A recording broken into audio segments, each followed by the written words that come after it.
Morning. In fact, let me go ahead and get right to it, show you some of the great shots this morning of what we've got going on here with our sunrise. Just a few clouds. This is over Johnson County. You can see a little bit of a cumulus cloud there, otherwise mostly clear skies, some filtered sunshine. Let's now take a look at downtown. Equally as nice. Again, just a few little puffy clouds.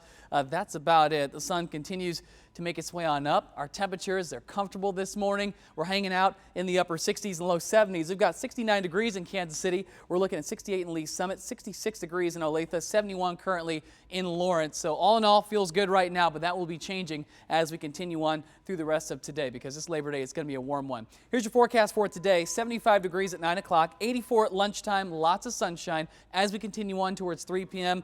It's going to feel like summer again. 89 degrees. We'll have a heat index to deal with, likely lower to middle 90s. And then 6 p.m. still feeling toasty, 87. So we're going to stay in the upper 80s heading into our early evening. I'll let you know how long the heat sticks around. Plus, we've got some storms in our extended forecast. More on that coming up. Back over to you. Making headlines across the country this morning, a man is dead after a crane collapse. This happened in Boston at the Harvard Medical School. That man was rushed to the hospital, but he later died. Right now, investigators are still looking into what caused that crane to collapse. And a horrific scene in Liberty County, Texas. That's just northeast of Houston. Two young men, 28-year-old Patrick Joseph Falterman and his friend 25-year-old Zach Esters, died after their plane took a nosedive down into the Trinity River. Witnesses say the two were doing stunts as families enjoy the Labor Day holiday when their plane stalled and crashed. There were family members on the banks here picnicking along the river, and so they did have family members here, and whether they were trying to show them some stunts in the airplane.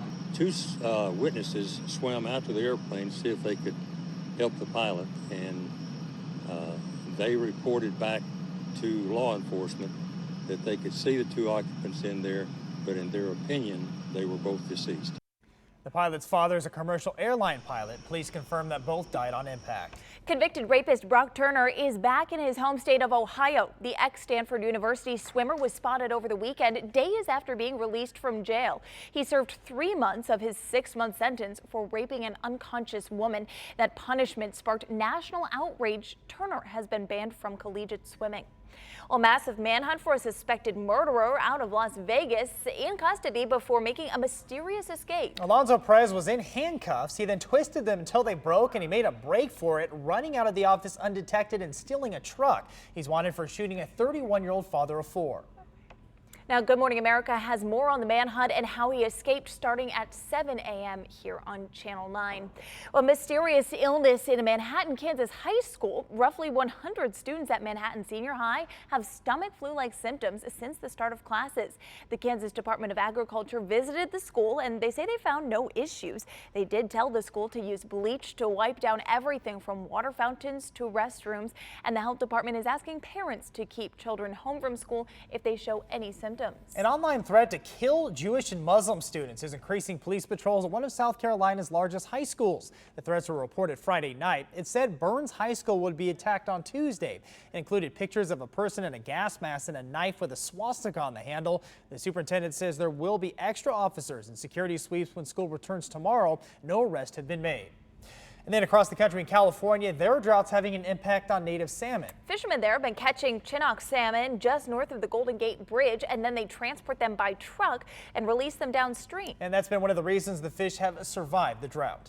And a drought is also impacting the other side of the country. New England's famous fall foliage won't be as bright as years past. That's all thanks to the drought that state's going through. In certain areas, the soil is actually so dry the leaves could turn brown and crispy and fall off. An Ohio family enjoying a cookout over the weekend got a surprise visit from a man who stole an ambulance. That's right. This happened in Youngstown, Ohio. Police say the ambulance was parked with the keys inside when the suspect jumped in and showed up at a family cookout. Unfortunately for that suspect, though, that ambulance had a GPS tracking device, so it wasn't hard for police to track it down. We're having a cookout, and we seen an ambulance come by and a few cruisers. Thought they were going to an accident. And then the ambulance pulled in the neighbor's front yard, came through and parked right in my driveway. And then officers pulled up and draw their guns on them. That's when we found out it wasn't good, yeah. The driver did not try and run. He parked, and at that point we had him surrounded. And everything ended peacefully there. No one was hurt. That suspect, though, charged for driving the ambulance and leading police on a long chase. He's being held without bond. U.S. Border Patrol pulls 2 bodies from the ocean near the Mexican border. They were doing patrols Saturday morning in California when they saw a man floating in the water. Then minutes later, they saw another man floating. Neither was alive when the agents reached them. They're now looking into whether the men were the people reported missing while swimming in Tijuana.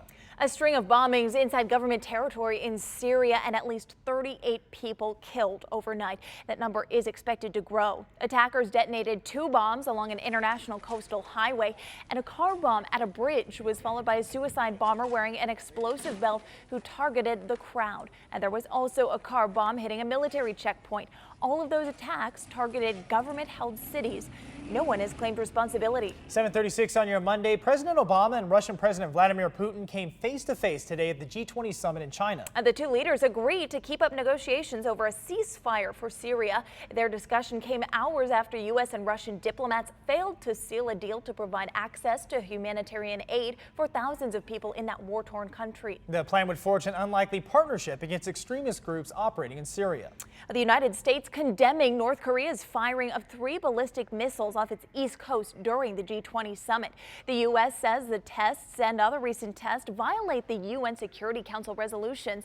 South Korea's president criticized the launches, saying that they're hurting the relationship between South Korea and China. Security forces in the Philippines are looking for 3 persons of interest in last week's blast that killed 14 people and hurt 67. It happened at a busy night market. Police have artist sketches, including a man police say left a backpack with the bomb inside. The president there gave police and the military the okay to search cars and frisk people at checkpoints.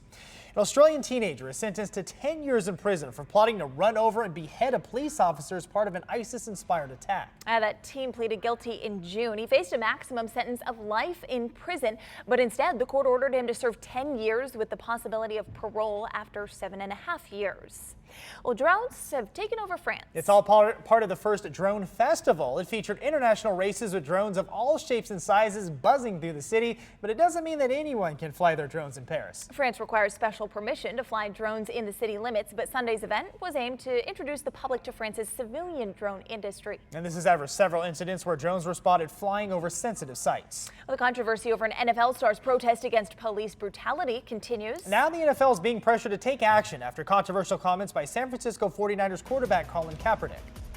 We have cops that are murdering people. We have cops in the SFPD that are blatantly racist. How one police chief in the Bay Area is reacting.